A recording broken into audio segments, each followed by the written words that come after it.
नमस्कार शेतकरी मित्रांनो, आज 9 जानेवारी 2024 मंगळवार। आजही महाराष्ट्रातील काही जिल्ह्यात मध्यम तर काही जिल्ह्यांनी हलक्या पावसाची शक्यता तर काही भागात ढगाळ हवामान राहील अशी शक्यता भारतीय हवामान खात्याने वर्तवली आहे।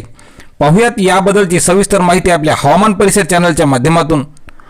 महाराष्ट्रामध्ये सध्या पश्चिमी वेस्टर्न डिस्टर्बन्स म्हणजे पश्चिमी आवर्त हे सक्रिय असल्यामुळे वायव्य दिशेकडून येणारे वारे आणि आग्नेय दिशेकडून येणारे वाऱ्याची आर्द्रता हे परस्पर क्रियेमुळे भारतात तसेच महाराष्ट्रात ढगाळ वातावरण आणि हलक्या पावसाची शक्यता वर्तवण्यात येत आहे।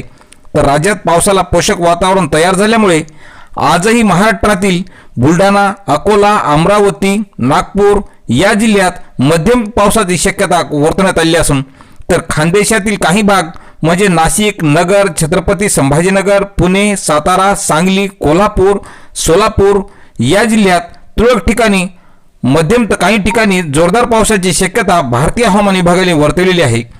तर आज विदर्भ वगळता राज्यात पुढील 3 दिवस मेघगर्जना व विजांच्या कडकडाटासह पावसाची हजेरी राहील असा अंदाज आज भारतीय हवामान खात्याने वर्तवला असून दररोज सकाळच्या वेळी दाट धुके पडतील असाही अंदाज वर्तवण्यात आलेला आहे। तर शेतकरी मित्रांनो, अशाच हवामानाच्या प्रत्येक बातमीसाठी आपल्या हवामान परिसर चॅनलला सबस्क्राइब करा। धन्यवाद।